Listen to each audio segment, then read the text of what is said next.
Masih dalam kesempatan yang sama tetapi waktu yang sudah berbeda dengan segmen yang berbeda pula. Kita sudah di Atom Buah Siang ini mau berbicara tentang ada satu hal yang akhirnya menjadi sedikit polemik ya, bertanya-tanya masyarakat kenapa demikian, terus bagaimana langkahnya, apakah sudah mulai diimplementasikan atau masih dalam tahap sosialisasi berkenaan dengan kendaraan telat pajak 2 tahun dianggap bodong. Saya tidak sendiri, saya bersama dengan Kepala UPT Samsat Atambua dalam hal ini yang mewakili KBTU-nya Bang Stanley Muat SSTP MSI yang pagi hari jelang siang ini sudah hadir di studio. Selamat pagi ya Bang. Selamat pagi, Om Ibu. Jadi kalau sampai dianggap bodong, wah bagaimana? Sedangkan kita masih punya surat-surat begitu. Memang yang pertama kami dari UPT Pendapatan Daerah Wilayah Kabupaten Belu, kantor bersama Samsat Belu, berterima kasih untuk kesempatan yang baik ini kami bisa diundang ke sini eh, untuk memberikan edukasi Ya. biar warga masyarakat selaku wajib pajak pun bisa mengerti terhadap fenomena pemberitaan ataupun isu yang beredar selama ini. Saya menyambung yang tadi Om Ipi katakan, perlu diluruskan bahwa bukan kendaraan yang tidak membayar pajak selama 2 tahun. Oke. Akan tetapi kendaraan bermotor yang STNK-nya telah mati, tidak diperpanjang, tidak dilakukan registrasi ulang 5 tahun, dan setelah itu 2 tahun setelah itu tidak membayar pajak, berarti tidak memperpanjang STNK juga kan? Iya. Itu yang dihapus. Oh. Jadi bukan kendaraan yang menunggak pajak 2 tahun, tapi kendaraan yang STNK-nya sudah mati. Hah? 2 5 tahun tahun? setelah 2 itu, tahun setelah itu? 2 tahun setelah 5 tahun dia tidak mendaftarkan ulang, tidak membayar pajak, itu yang dihapus. Oh, ini adalah manfaatnya kalau kita langsung pada sumber yang benar tanpa kita meraba-raba atau kita menduga-duga. Kemudian ini untuk kendaraan pribadi sajakah atau seluruh kendaraan baik itu randis atau kendaraan apapun itu yang terdaftar sebagai kendaraan wajib pajak dikenakan? Siap untuk semua jenis kendaraan. Untuk semua jenis kendaraan yang terkena atau terhitung dikenakan pajak. Kan ada kendaraan-kendaraan tertentu. Kan pengenaan pajak ini kan kita klasifikasikan. Iya. Uh, Kendaraan umum beda persentasi pengenaan dengan kendaraan pribadi, beda dengan kendaraan plat merah, Iya. beda juga dengan kendaraan untuk yayasan-yayasan atau lembaga-lembaga keagamaan. Kendaraan TNI Polri itu 0%. 0%. Kalau untuk kendaraan pemerintah itu 0,5%. Kalau Oh, untuk ada angkutan persentasinya umum, bedanya? ya. Kalau untuk angkutan umum 1%. Kalau untuk plat putih yang dulunya plat hitam, itu 1,5%. Nah ini juga kita mau tanya plat itu, kenapa Siap. maksudnya plat itu ada apa pertimbangannya sehingga diganti kayak putih begitu? Ada juga kita punya plat hijau. Nah ini maksudnya seperti apa? Kalau plat hijau sepertinya untuk daerah-daerah yang apa ya, Kalimantan, daerah tertentu. Tapi Siap. Bang Stan mungkin boleh sampaikan itu. Terkait plat ini juga memang selain pertanyaan-pertanyaan tentang penghapusan registrasi kendaraan, tentang plat ini juga memang banyak kita terima pertanyaan tentang ini. Plat itu dia ada 4 jenis. Yang pertama plat putih dengan tulisan hitam, yang dulunya plat hitam tulisan putih. Terus plat merah, dasar merah tulisan putih, dasar kuning tulisan hitam, Iya. dan dasar hijau tulisan hitam. Peruntukannya pun beda-beda. Oh ya? Kalau plat Jadi putih, warna font itu juga ada artinya ya? ya, kalau untuk plat putih itu yang dulunya dia plat hitam. Plat hitam, Itu untuk tulisannya kendaraan putih. pribadi, ya, Ha. untuk kendaraan pribadi. Kalau plat merah, Iya. tulisannya putih, dasar merah tulisan putih untuk kendaraan pemerintah. Iya. Untuk kendaraan pemerintah, lembaga pemerintah. Untuk kendaraan plat dasar kuning, tulisan hitam itu kendaraan angkutan umum. Angkutan umum. Angkutan umum. Untuk plat hijau, dasar hijau tulisan hitam itu kendaraan-kendaraan yang beroperasi di kawasan khusus. Oh, kawasan khusus. Contohnya kawasan perdagangan khusus, masuk zona ekonomi eksklusif, atau ke daerah-daerah otorita. Kan ada daerah otorita perdagangan, ada daerah otorita pemerintahan. Kendaraan itu bisa dipakai plat itu. Tentunya dasar pengenaannya pun berbeda. Pengenaan plat bukan pengenaan Penggunaan pajaknya. ya. Dasar penggunanya. Begitu. Ada pembagian ya begitu ya. Jadi artinya kita paham sekarang, bukan serta-merta. Ada juga kan isu beredar bahwa kalau plat putih itu lebih cepat diketahui, lebih jelas dibacanya. Tetapi sebenarnya aturannya atau regulasinya tentang itu tadi ya, peruntukannya. Baik. Masih kembali ke 2 tahun menunggak kemudian dihapus. Tetapi ada juga yang menyampaikan bahwa, nah ini perlu Bang Stanley luruskan, menyampaikan bahwa bukan dihapus tetapi diblokir sementara. Ketika mereka membayar akan diaktifkan kembali. Ini yang benar mana? Terkait ini, sesuai Undang-Undang 22 tahun 2009 tentang lalu lintas dan angkutan jalan, itu penjelasan lebih teknisnya itu dia di dalam peraturan Kapolri nomor 7 tahun 2021 itu khusus tentang penghapusan registrasi dan identifikasi kendaraan bermotor. Ya. Di situ di bab 8 di pasal 85-nya di Perpol 7 itu jelas mengatur poinnya itu tentang penghapusan dan pemblokiran. Penghapusan Dan pemblokiran. Dan itu ada mekanismenya. Bagaimana sehingga dihapus dan bagaimana sehingga diblokir. Contoh misalnya kalau diblokir. Setiap kali kita melakukan transaksi jual beli kendaraan, itu seharusnya, sewajibnya wajib pajak yang melakukan kegiatan transaksi ini, baik penjual maupun pembeli, harus melaporkan ke Samsat. Harus lapor jual ke Samsat. Sehingga saya berikan contoh kasus. Ketika saya jual kendaraan ke Om Epi, saya lapor ke Samsat. Nah, ketika Om Epi sudah beli kendaraan ini tapi tidak dibalik namakan, itu implikasi pajaknya tidak ke saya lagi. Oh ya. Jadi ketika Om Epi mau mengaktifkan surat administrasi kendaraannya Om Epi, ketika pergi ke Samsat di loket 1, di loket registrasi dan identifikasi, di situ keluarlah data. Oh Pak, kendaraan Bapak ini statusnya terblokir. Berarti harus dibalik nama. Baru bisa Bapak gunakan. Itu status pemblokiran. Itu dia bisa dipulihkan. Status pemblokiran. Kalau status penghapusan itu sama sekali tidak, karena datanya itu dihapus sama sekali dari sistem. Walaupun datang saya mau pulihkan pajaknya. Karena untuk mekanisme penghapusan ini, untuk mekanisme penghapusan itu ada penghapusan atas permintaan sendiri. Ada penghapusan dengan kewenangan petugas negara kami. Nah, penghapusan permintaan sendiri ini semisal kendaraan rusak dari pemilik menganggap bahwa saya sudah tidak bisa lagi menggunakan kendaraan ini. Nah, atau kendaraan ada di bengkel rusak berat. Nah, itu administrasinya bisa dibuktikan lewat surat dari bengkel, mungkin foto kendaraannya. Nah, yang kedua, penghapusan atas kewenangan kami, petugas negara atau pemerintah. Nah, itu yang kita sosialisasikan ini. Yang ada dalam pasal 74 Undang-Undang 22 itu. Tapi kan begini Bang Stan, kalau sampai kendaraan itu mungkin di pihak pertama saya lah, umpamanya demikian, saya gunakan kendaraan itu terus ada keterbatasan dalam hal pembenahan karena dia rusak berat, kemudian tidak digunakan, itu apakah pajaknya masih tetap dihitung? Pajak itu dia kumulatif. Ya, jadi dia tetap terhitung. Makanya sebaiknya dilaporkan dalam keadaan apapun kendaraan itu, bukan hanya jual beli, dia rusak atau apapun harap dilaporkan.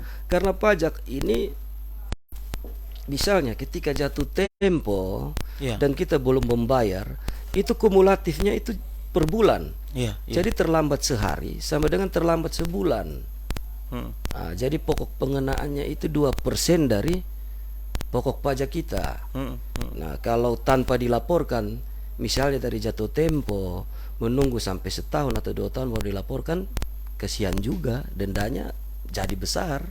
Iya. Ah, Dan sudah pasti kalau dendanya besar, tidak mungkin kita akan serta merta akan membayar kalau tidak begitu urgen, karena kita pasti akan berpikir 2 kali dan sanksi akhirnya sudah dibiarkan lagi menumpuk begitu ya, Bang Stanley ya. Iya. Nah, jadi memang fungsi dan tujuan daripada pelaporan kendaraan dalam kondisi apapun itu sangat diperlukan. Kemudian timbul pertanyaan lagi, apa benar ini di tahun 2023 ya. Samsat atau UPT Dispenda provinsi akan sama memperlakukan seperti yang terjadi di DKI atau di Bogor dan Bandung, untuk petugas dari Dispenda, dalam hal ini Samsat, akan turun ke rumah-rumah untuk mengambil membantu pengurusan pajak. Apa benar itu? Kalau terkait kegiatan yang seperti dilakukan di Om Epi bilang seperti di Bogor, di Jakarta atau kota-kota besar lainnya, itu selama ini memang kami sudah lakukan inovasi-inovasi seperti itu. Lebih gencar lagi ketika pandemi kemarin, yang mengharuskan kita untuk tidak saling berinteraksi. Siap. Tapi kami pun dituntut kerja dengan target.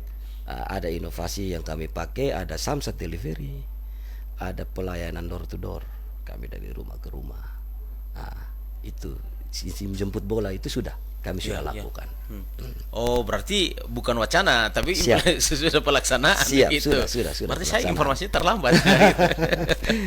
Jadi memang ada di sini memang kita dapat kemudahan ya. Ketika sibuk, kalau alasan sibuk karena aktivitas, tidak jadi masalah, petugasnya datang. Nah, ini juga saya kira pendekatan psikolog ke para wajib pajak, karena terkadang ya kita jenis kendaraannya A tetapi yang dibayarkan C. Ini juga akhirnya menjadi kita agak shock terapi juga. Jangan coba karena ada begitu. Tetapi selama ini saya kira ada juga ini menjadi kendala ketika implementasi pajak ini dari kendaraan-kendaraan yang migrasi. Dari kita lihatlah di sini banyak kendaraan plat luar yang beroperasi di sini. Apakah ini semua sudah melapor, Pak Stanley? Izin terkait kendaraan plat luar wilayah REKI dan NTT yang ada di sini, awal tahun ini, kami ada terima surat bentuknya sosialisasi dari kantor Dispenda provinsi, kantor pusat kami, bahwa dalam tahun ini akan dibahas dalam rakor Samsat seluruh NTT. NTT. Akan dibahas dan nanti usulannya akan dibawa ke rakor Samsat nasional. Yang dibahas adalah kendaraan-kendaraan di luar wilayah registrasinya, implikasi pajaknya terhadap daerah itu. Dalam artian begini, kendaraan plat luar menggunakan infrastruktur di wilayah NTT, menggunakan kuota BBM di wilayah NTT, tetapi tidak berimplikasi apa-apa. Selama ini kendaraan-kendaraan plat luar itu ketika beroperasi di sini, ketika mereka datang itu mereka pegang namanya SKTL. SKTL apa itu? Surat keterangan tanda layak jalan. Mereka pegang itu. SKTL itu umurnya cuma 3 bulan. Cuma 3 bulan, bukan bertahun-tahun ya? Bukan bertahun-tahun. Jadi sedang mau dibahas untuk didata kendaraan-kendaraan ini. Kalaupun yang belum ada SKTL-nya, akan dihimbau untuk melapor, sehingga nanti goals pertamanya yang sudah terdata dan punya SKTL itu tidak diperpanjang lagi. Dalam artian harus segera balik nama. Supaya berimplikasi pajak, ada feedback ke kita, ya kan, karena menggunakan infrastruktur kita dan kuota BBM kita. Sedangkan kuota BBM ini kan dibagi dari nasional, atas secara nasional, itu hitung sudah sesuai penggunaannya kita di sini. Pengguna di sini yang Pengguna ada. di sini. Kitirnya itu kuota untuk NTT berdasarkan pada bukan asumsi ini sembarangan, tapi asumsi berapa jumlah penduduk, Siap. berapa jumlah kendaraan. Seperti Ya, itu. sepakat. Itu yang pertama. Nah ini nih mungkin Bang Stanley, ini Siap. salah satu pengaruh akhirnya kita BBM itu susah. Ya, bisa implikasinya juga memang satu seperti implikasi, itu. ya. Itu yang pertama. Terus yang kedua, setelah mereka ini didata, goalsnya kan cuma satu, supaya mereka punya kewajiban, dalam artian kalaupun nanti keluar pergub Iya. atau perda atau peraturan Kapolri atau peraturan menteri yang memungkinkan untuk kendaraan plat luar yang beroperasi di wilayah yang bukan wilayah regidennya dia untuk berimplikasi pajak ke situ.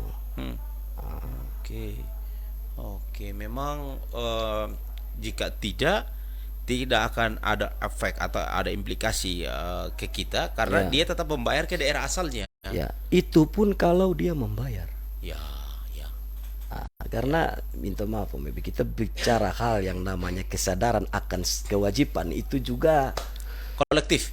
ya. Tertentu saja. Siap. Ya. Jadi memang ini perlu diseriusi ya Bang Stanley ya, karena satu tadi saya sepakat ya, mungkin ya kalau kendaraan pribadi tidak berapa pengaruhnya, tapi kendaraan-kendaraan yang besar, yang tonasenya besar, tentu penggunaan BBM juga besar. Nah ini yang perlu kita pertimbangkan. Ya. Nah kemudian kalau sampai dengan saat ini ada kebijakan untuk kemudahan registrasi atau register itu, regiden itu ada yang diberikan untuk para pemilik kendaraan yang memang dari luar. Selama ini memang itu sudah menjadi suatu kewajiban tiap pemilik kendaraan yang membeli kendaraan dari luar wilayah harus melaporkan maksimal 3 bulan setelah kendaraan itu beroperasi atau ada di wilayah barunya itu. Dan kalau dibeli dengan sudah dicabut berkas, sudah dimutasi dari sana, Iya. berarti itu kendaraan sudah tidak terdata lagi di Samsat asalnya. Oh ya. Berarti dia harus segera melapor ke sini. melapor di. Kalau dia tidak melapor berarti sama dengan kendaraan ini bodong. Ya. Itu.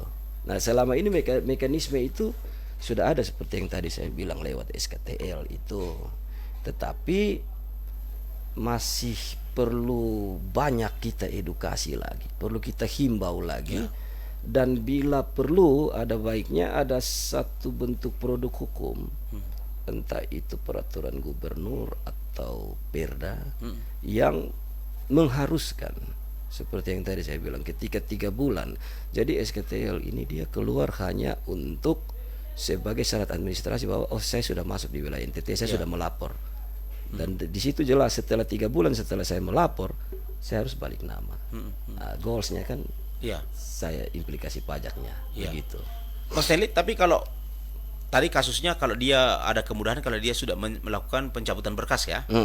Nah kalau belum kan persyaratannya sekarang fisik kendaraan harus ada di sana. Nah bagaimana ini? Tidak mungkin lagi saya sampaikan tidak mungkin karena anggaran untuk ke sana terus balik lagi ini 2 kali lipat. Nah apa ada kemudahan untuk itu? Kalau untuk itu memang yang pertama itu kita bisa membantu tanpa perlu fisik kendaraannya ke sana. Bisa cek fisik bantuan di Samsat terdekat. Berkas-berkasnya kalau sudah lengkap tinggal dikirimkan ke Samsat sana. Hanya kendala dari poin pertama ini tidak semua yang beli kendaraan di sana punya keluarga atau punya kenalan di sana. Jadi untuk memudahkan ini juga kami menyarankan lah.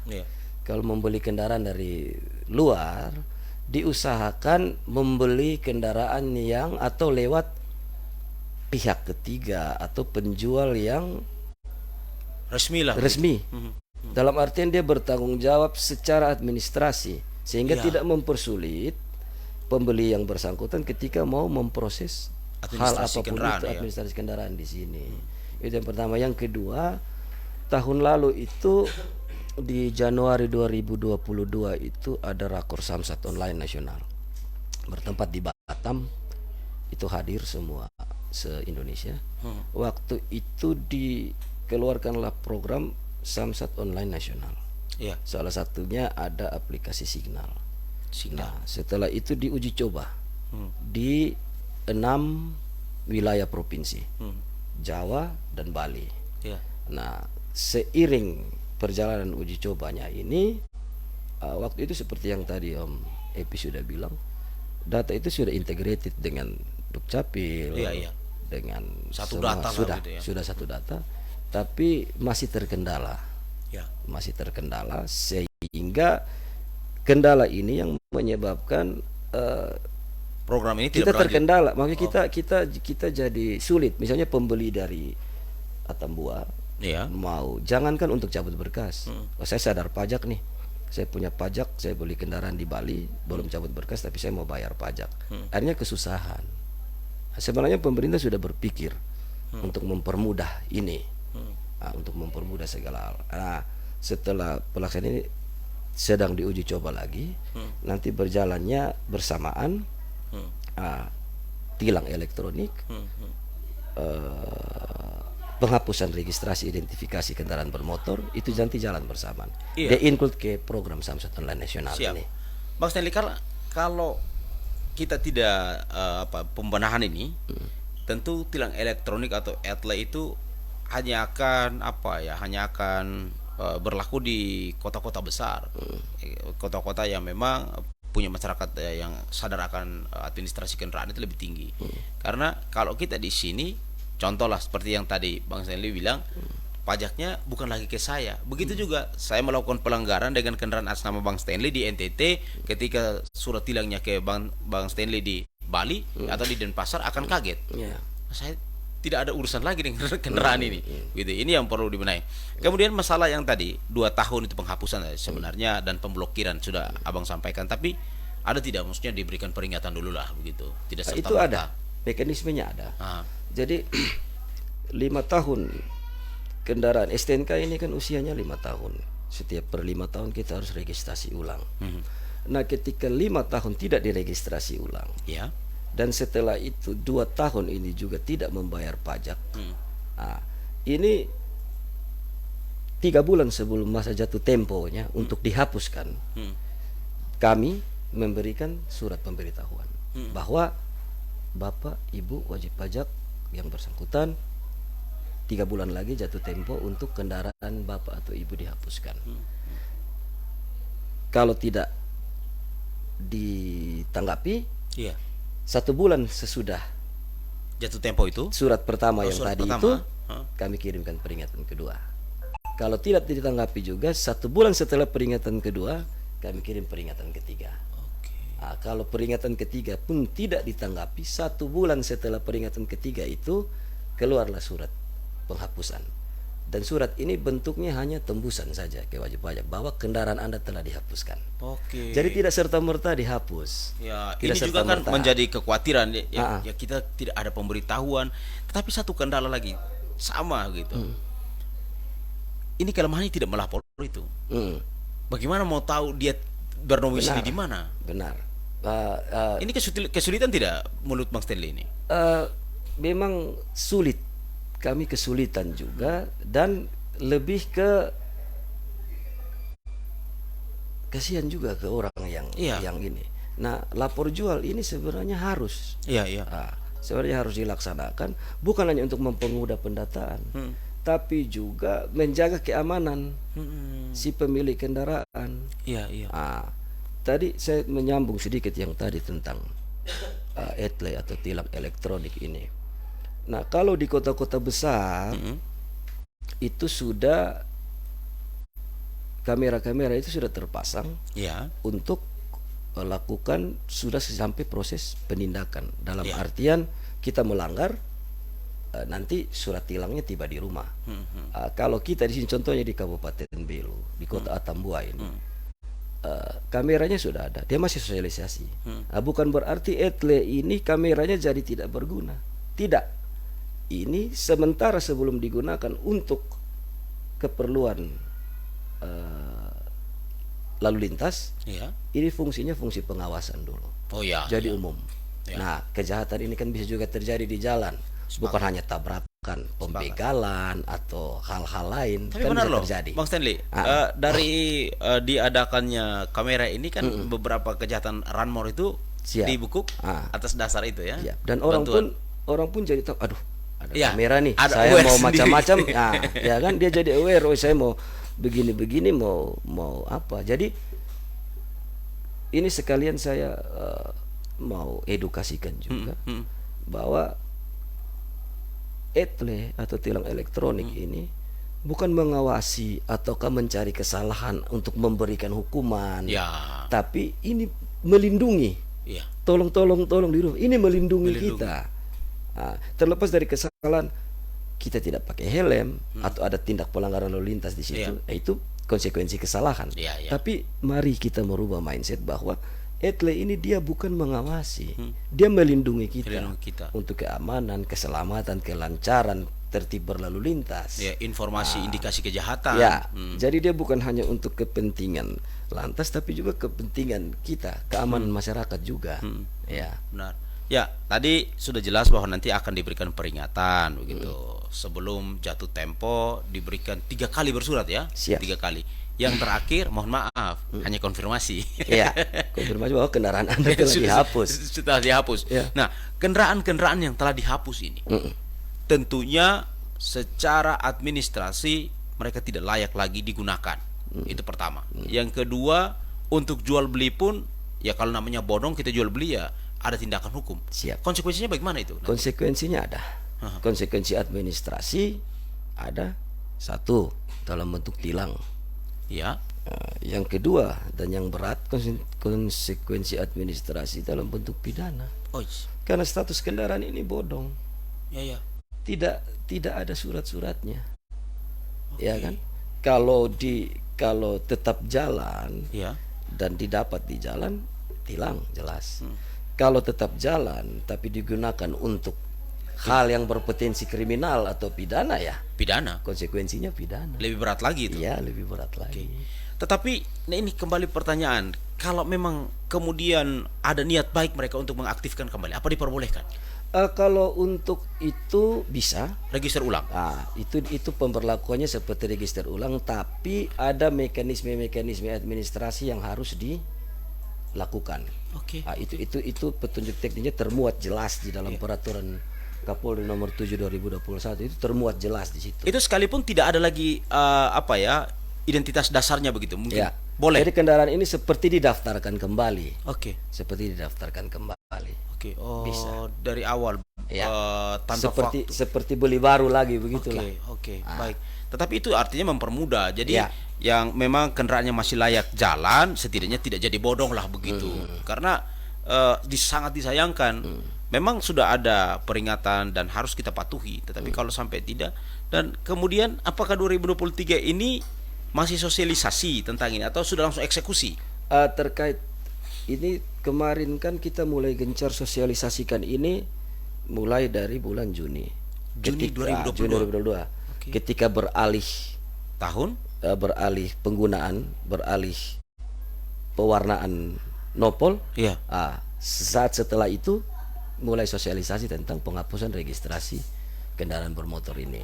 Nah, untuk sampai sekarang kami belum menerima instruksi lanjutan. Jadi sifatnya masih sosialisasi. Ya sebaiknya kita berbenah lah Siap. sekarang ya. Karena Jangan sampai Bang Stanley tindaki, wah bahaya ini. kalau sifatnya sosialisasi berarti dari kami selaku stakeholder juga punya kewajiban untuk mengedukasi. Iya. Nah, makanya kalau ada kesempatan untuk mengedukasi, maka kami tidak bosan-bosan untuk terus memberikan informasi, memberikan edukasi. Intinya kami ada bukan untuk mempersulit atau membebani, tidak. Kami hanya memfasilitasi kewajiban yang seharusnya dilaksanakan. Oke. Siap. Baik. Ini masih juga tentang administrasi kendaraan. Siap. Sekarang kan kita sudah secara nasional itu ada program untuk pengalihan kendaraan dari BBM, dari pengguna BBM ke penggunaan kendaraan listrik. Ya. Nah, Kalau kita seperti apa? Karena sekarang, mohon maaf, mungkin Bang Stanley setiap hari ya setelah selepas jam kantor, pelesiran lah di Atambua. Sudah banyak yang lalu lalang mulai penggunaan. Memang sepeda, tetapi kan bisa kita lihat bahwa dia beroperasi di jalan besar juga. Apakah mereka dikenakan pajak juga ini? Dikenakan. Untuk pajak untuk kendaraan listrik itu dikenakan pajak juga. Ada pajaknya. Intinya dia seperti ini. Untuk apapun yang bergerak, berpindah tempat di atas jalan, itu dikenakan pajak. Terkecuali kendaraan-kendaraan seperti yang tadi saya ini, yayasan, lembaga keagamaan, kendaraan untuk maksud pertahanan keamanan, itu yang tidak dikenakan pembuatan pajak. Kalau selain dari itu dikenakan pajak. Dan terkait kendaraan listrik, ketika di bulan Agustus kemarin disosialisasikan langsung, waktu itu oleh Presiden, ada peraturan Presidennya. Setelah itu Gubernur juga mengeluarkan peraturan tentang itu. Bahkan disarankan agar bukan masyarakat umum, disarankan agar pemerintah yang dahulu menggunakan kendaraan listrik, dan bersamaan dengan keluarnya peraturan Gubernur ini, sedang digodok,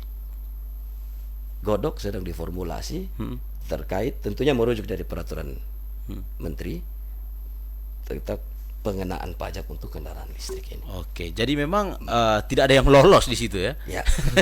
Syaratnya jelas, yang bergerak dan bisa berpindah tempat, bisa menggunakan fasilitas umum seperti jalan raya, kena pajak. Bahkan darat, laut, dan udara. Oke. Dan memang ini ya, ada semacam apa ya, stimulan begitu untuk penggunaan atau pengalihan ini, mereka dikenakan apa, semacam subsidi ya? Ya. Besarannya berapa untuk tiap jenisnya?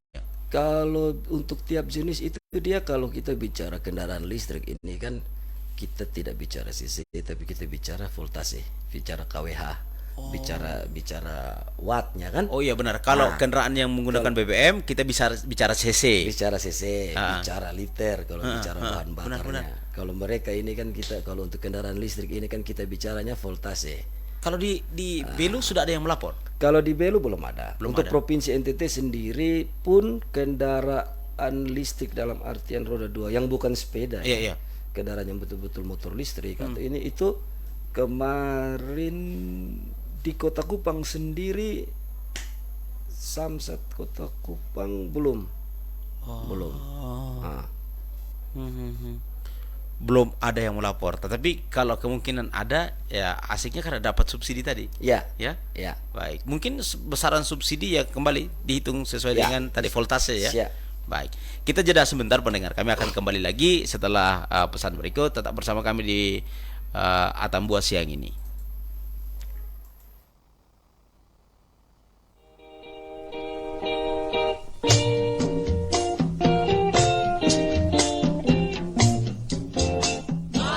Mungkin tidak semua rakyat Indonesia tahu kalau presiden pertamanya Bung Karno pernah membuat dan menciptakan lagu. Bahkan orang-orang yang lahir tahun 1950 hingga 1960-an pun sebagian belum banyak yang mengetahui lagu ciptaan Presiden Soekarno yang berjudul Bersukaria. Pagar kawat, pagar berduri, cat basah. Lagu Bersukaria yang berirama lenso ini dipublikasikan tanggal 14 April 1965. Dinyanyikan oleh Nian Lesmana, Bing Slamet, Titi Puspa, dan Rita Zahara. Diiringi band irama pimpinan Jack Lesmana. Di bawah label rekaman The Indonesian Music Company Irama Limited.